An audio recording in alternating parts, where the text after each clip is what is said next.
Ya, bau kapang ini kemana keluar bam keluar baru dibakar juga. Karena pengurusnya di sana mesti jelek semua.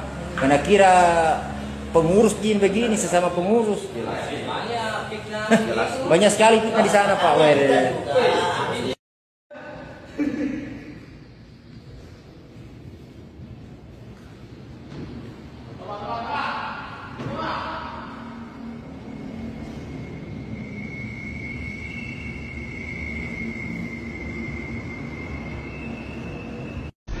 Di Aceh ini satu contoh saja, masjid kami dibakar oleh sesama muslim yang mengaku aswaja atau tradisional, dan isu yang diangkat adalah Muhammadiyah Wahabi, padahal Muhammadiyah bukan Wahabi.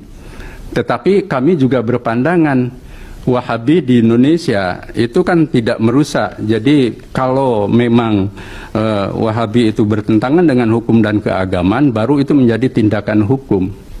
Kebanyakan di antara para penceramah itu adalah orang-orang yang gagal, yang tidak memiliki pekerjaan selain ceramah. Apalagi mereka hanya mencari uang dari menjual ceramah yang dibalut dengan agama.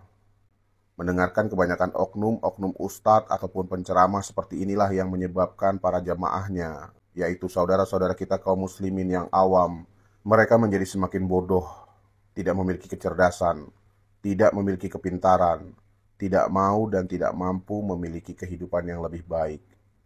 Perkataan ini keluar dari lisan Dr. Mahathir Muhammad. Shalom Sobat Kasih, selamat berjumpa kembali para sahabat Layar Kesaksian. Bapak Ibu telah menyaksikan cuplikan video di depan, dan ini berita yang sangat tidak mengenakan dan tentunya bisa mengecewakan umat muslim. Ternyata jangankan persekusi terhadap umat agama lain, khususnya terhadap agama Kristen, di dalam sesama muslim sendiri ternyata sangat kacau balau. Terlebih khusus kita bisa melihat di dalam video ini di mana Bapak ini adalah seorang muslim. Semoga mereka tidak menyatakan bahwa ini adalah muslim orang gila yang telah membakar 3 masjid karena telah mendalami isi Al-Qur'annya yang katanya tidak memperbolehkan para wanita untuk beribadah di masjid. Entahlah, kita sebagai orang Kristen kita tidak memahami sejauh itu, tetapi inilah pengakuan dari pelaku pembakaran 3 masjid ini di Makassar. Seperti apa tanggapan dari teman-teman muslim lainnya, para kaum intelektual? Mari kita simak video selengkapnya berikut ini. Bro, kaum intelektual sekalian, menurut saya ini keterlaluan ya. Ini luar biasa, tingkahnya itu sungguh di luar nurul gitu ya, sangat-sangat luar biasa gitu ya, sangat-sangat unik gitu, sangat-sangat membagongkan. Jadi ceritanya ada seorang pria berasal dari Makassar membakar 3 masjid sekaligus. Wow, luar biasa. Bayangkan ya, membakar masjid 3 sekaligus. Waduh, sungguh di luar nurul ya. Nah, yang jadi pertanyaan, ada satu alasan yang bikin saya tercengang. Apa itu alasannya? Dan ini bikin saya terkejut guys. Alasannya adalah, nanti akan saya jelaskan ya. Kemudian, kalau saya perhatikan pemuka-pemuka agama di Konoha itu ya, sekelas Menteri Agama. Menteri Agama mengatakan bahwa tepuk sakinah ya. Jadi ada istilah tepuk sakinah itu yang viral di media sosial. Dikatakan itu sebagai penyangkal cerai. Itu solusi untuk menurunkan perceraian yang ada di Indonesia. Menurut saya ini sangat-sangat di luar nurul ya. Nggak masuk akal gitu. Kenapa? Ya banyak warga Konoha ya percaya bahwa tepuk sakinah itu mempengaruhi ya perceraian itu turun ya. Menurut kalian gimana? Apakah ini mempengaruhi atau tidak? Tapi yang jadi permasalahan, banyak warga Konoha yang percaya ini. Ini yang jadi permasalahan. Kalau misalnya warga Konoha nggak ada yang percaya, ya itu cuman iseng-iseng doang. Itu cuman bercandaan daripada Menteri Agama. Tapi Ini kan permasalahannya kan serius ya. Tepuk sakinah itu serius guys ya. Itu solusi sebagai menurunkan angka perceraian yang ada di Indonesia. Apakah Menteri Agama dalam hal ini makan gaji buta? Menurut kalian gimana? Ada aja Menteri Agama yang ada di Konoha ya. Ada aja tingkahnya. Nah, yang jadi pertanyaan, apa motif daripada pria asal Makassar ini melakukan yang namanya pembakaran 3 masjid sekaligus, dan apakah tepuk sakinah ini mempengaruhi ya angka penurunan perceraian di Indonesia?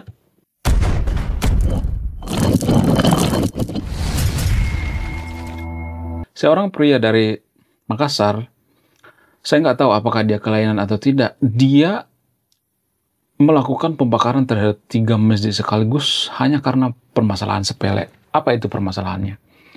Jadi dia nggak suka wanita itu sholat di masjid. Nggak suka dia sholat di masjid, lalu sasarannya itu mukena. Jadi mukena atau lemari mukena yang ada di masjid itu dibakar sama dia. Nah anehnya, waktu dia melakukan aksinya, dia menggunakan mukena. Jadi dia menyamar jadi cewek gitu. Ya, dia membakar masjid 3 sekaligus ya, dengan rentan beberapa minggu ya jaraknya. Saya tuh nggak habis pikir ya, kenapa ada orang seperti ini ya?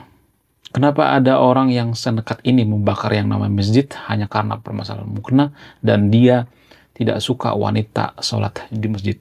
Bagi teman-teman yang nonton video, kalau Anda beragama Muslim ya, ini bukan ranah saya, makanya saya tanya sama yang nonton video ini, apakah wanita itu nggak boleh sholat di masjid? Kenapa dia membakar masjid gitu? Apakah wanita itu sah sholat di masjid? Apakah ada larangan atau tidak? Apakah ada dalil-dalil gitu atau ayat-ayat yang mengatakan bahwa wanita itu nggak boleh sholat di masjid? Ada apa dengan kejiwaan si pria ini? Bicara tentang pembakaran masjid ya, jadi di luar negeri ada tuh pernah kejadian, saya lupa ya daerahnya di mana, pembakaran masjid, tapi yang ngebakar itu umat daripada masjid itu sendiri ya, bukan dari kelompok nonis gitu, Kristen dan sebagainya. Tapi ya, dia mengatakan yang ngebakar masjid ini bukan saya, tapi nonis. Lalu pernah tuh terjadi ya di luar negeri ya, ribut ya antara nonis dengan Islam, ribut. Saya juga kadang menebak-nebak gitu ya, apakah tujuan daripada pria yang sangat luar biasa ini tujuannya seperti itu ya, pria asal Makassar ini tujuannya seperti itu? Apakah tujuan dia itu mengcopy paste atau meniru tingkah laku orang yang membakar masjid yang ada di luar negeri? Menurut saya ini sangat-sangat menarik sekali ya. Jadi idenya itu sangat menarik ya, tapi jangan ditiru ya. Bagaimana cara membentuk antara Islam dengan non-Islam itu ya, bakar masjid lalu tuduh Kristen. Ada tuh di luar negeri seperti itu. Dugaan saya awalnya waktu saya baca informasi tentang pria yang menggunakan mukena ya, pria yang gila ini asal Makassar ini, dugaan saya seperti itu ya. Dia membakar masjid lalu dia playing victim gitu ya, pura-pura. Dugaan saya seperti itu ya. Tapi dia nggak menuduh non Muslim membakar masjid itu, tapi dia mengaku sendiri ya, dia kesal dengan apa? Dengan wanita yang menggunakan mukena ya, dia membakar mukena yang ada di masjid ya, kemudian dia nggak suka wanita sholat di masjid dan lain sebagainya. Jadi menurut saya ini sangat-sangat di luar nulur ya kalau saya perhatikannya.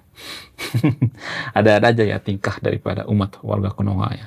Kemudian bagaimana dengan tepuk sakinah? Jadi di media sosial sudah viral tuh ya, ada bapak yang sudah berumur dan ibu-ibu yang sudah berumur ya, mereka tepuk sakinah ya, mereka melakukan gerakan-gerakan seperti senam ya, lalu mereka mengucapkan kalimat-kalimat ya. Jadi ini katanya bisa mempengaruhi turunnya angka perceraian, dan Menteri Agama juga mengatakan bahwa ini berpengaruh. Tapi menurut saya pribadi ini sangat-sangat absurd sekali ya kelakuan daripada Menteri Agama yang ada di Konoha ini. Sangat absurd sekali. Tapi bayangkan ya kalau kita perhatikan ya, dana daripada atau gelontoran dana dari negara untuk Kementerian Agama itu sangat banyak sekali guys ya, triliunan. Bayangkan ya, hasil dari triliunan itu ya tepuk sakinah, bayangkan ya, tepuk sakinah. Aduh ya, sangat-sangat luar biasa ya. Tapi saya ada ide guys ya, saya tidak hanya mengkritik tepuk sakinah ya. Saya ada ide, apa itu idenya? Untuk mengurangi perceraian yang ada di Indonesia itu, menurut saya pribadi ada satu ide yang sangat brilian, dan ini juga dilakukan di Hungaria ya. Jadi Anda sangat beruntung nonton video ini, karena saya tidak hanya mengkritik, tapi saya juga memberikan solusi. Mudah-mudahan Menteri Agama nonton video ini, mudah-mudahan ya ada yang nonton video ini yang melakukan kebijakan-kebijakan gitu, atau pihak pengambil kebijakan gitu, sehingga melakukan kebijakan ini. Menurut saya ini kebijakan yang sangat jenius sekali. Apa itu? Jadi kalau di luar negeri itu ya, di negara Hungaria, kalau misalnya ada orang yang cerai gitu, atau keluarga yang pengen cerai gitu ya, katakanlah misalnya nih ada suatu keluarga, Bapak Budi dengan Ibu Budi misalnya nih ya, pengen bercerai ya dengan istrinya misalnya. Maka kalau di Hungaria itu, mereka nggak langsung mengiyakan perceraian. Minimal 6 minggu gitu ya. Jadi 6 minggu itu, mereka disatukan dalam satu ruangan.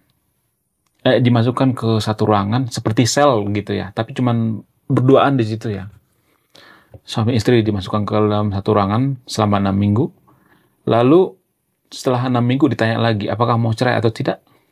Biasanya ya, menurut data ya, rata-rata ya 90% mereka mengatakan nggak mau bercerai. Jadi itu lebih bermanfaat daripada tepuk sakinah. Kenapa? Karena secara psikologi ya, kalau misalnya ada orang yang mau cerai itu, biasanya karena komunikasinya kurang lancar ya, kemudian nafkahnya kurang lancar, nafkah batin dan lain sebagainya, kedekatannya kurang gitu. Kalau disatukan dalam satu ruangan selama 6 minggu itu ya, otomatis mereka kan pasti ngobrol kan ya, cerita-cerita. Jadi di situ kembali lagi ya, mereka jatuh cinta ya, kembali lagi kebangun yang namanya chemistry dan lain sebagainya ya. Jadi menurut saya pribadi ini sangat-sangat ya, sangat-sangat luar biasa ya. Idenya sangat-sangat jenius ya kalau saya perhatikan. Jadi hal-hal seperti inilah yang perlu kita perhatikan ya, kaum intelektual. Dan ini sangat layak kita terapkan di Konoha ya. Sebelum bercerai itu dimasukkan dulu ya ke dalam satu ruangan ya, karena bisa aja ya jadi cinta kembali gitu. Dan menurut data ya, rata-rata mereka rujuk lagi gitu. Nah yang jadi permasalahan kalau misalnya ya suami istri dimasukkan ke dalam sel misalnya, atau ke dalam satu ruangan misalnya selama 6 minggu, siapa yang ngurusin anaknya gitu, siapa yang ngurusin keluarganya. Nah ini yang jadi permasalahan. Di Hungaria kan mereka sudah sangat mapan ya perekonomiannya. Mungkin ya ini yang jadi tantangan ya, siapa yang ngurusi anaknya gitu ya, siapa yang biayai anaknya sekolah dan lain sebagainya. Ya ini tanggung jawab pemerintah ya. Mungkin ini kali ya alasan pemerintah kenapa nggak mempertimbangkan ide ini. Padahal menurut saya ide ini sangat-sangat luar biasa untuk mencegah yang namanya perceraian ya. Kemudian ya, kalau saya perhatikan di Konoha itu, ini hanya di Konoha ya, bukan Indonesia, nggak ada orang Indonesia, karena orang Indonesia itu nggak semuanya, tapi ya rata-rata anti kritik guys. Jadi kalau saya perhatikan orang Indonesia itu ya, mereka sengaja ya, ada semacam peluang ya, saya nggak tahu apa ini sengaja atau tidak, ada semacam peluang dari agama tertentu di Konoha, nggak semua agama tapi ya, dari agama tertentu di Konoha, untuk apa? Untuk memberikan akses untuk kawin cerai. Ya, saya harus mengaku itu.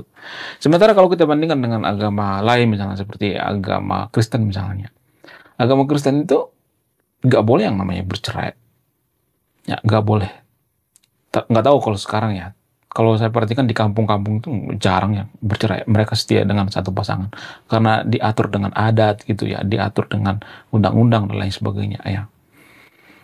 Kemudian ya, kalau saya perhatikan ya, justru kalau misalnya ada yang cerai gitu ya, misalnya janda misalnya, maka biasanya ya, janda yang ada di Konoha itu mereka sangat dihargai ya. Jadi nggak ada tuh merasa malu kalau dia janda gitu. Sehingga kalau ada seseorang itu yang menjanda, menduda dan lain sebagainya, maka mereka nggak jadi masalah. Mau jadi duda kek, mau jadi janda kek, nggak jadi masalah. Mereka tetap laku gitu. Karena apa? Karena ya ini persepsi masyarakat. Sehingga apa? Sehingga perceraian itu nggak jadi masalah, mau cerai, mau berapa kali kawin cerai. Jadi di Konoha itu ya, saya melihatnya banyak orang yang kawin cerai. Karena apa? Karena hal-hal seperti kalau mereka duda atau janda itu, mereka nggak ada rasa malu gitu ya. Itu yang saya perhatikan ya. Kemudian ya, saya juga akan memberikan solusi selanjutnya misalnya. Kalau pemerintah nggak bisa menemukan solusi gitu selain tepuk sakinah yang membangunkan itu, lebih baik meniru agama Kristen aja ya. Bukan berarti saya mempromosikan agama Kristen di sini ya, tapi kalau saya perhatikan lebih baik meniru, jangan malu-malu deh ya, jangan malu-malu kucing. Meniru apa? Meniru ide daripada agama Kristen ya. Jadi kalau saya perhatikan agama Kristen itu mereka ada istilah pranikah. Pranikah itu biasanya 6 bulan ya. Kalau di Katolik itu lebih sulit lagi guys ya kalau mau nikah. Ada istilah pranikah dan selama 6 bulan ini mereka ditatar gitu, ditanyai ya tiap minggu mereka harus belajar, saling mengenali satu sama lain. Sehingga apa? Sehingga mereka bisa menikah. Jadi saling mengetahui karakter masing-masing gitu. Bahkan ya kalau saya perhatikan ya ada juga yang mundur tuh setelah apa? Setelah yang namanya pranikah, ada tuh yang mundur kalau saya perhatikan ya. Jadi ini yang perlu ya, kalau saya perhatikan ya, ini yang perlu kita pahami sebagai kaum intelektual.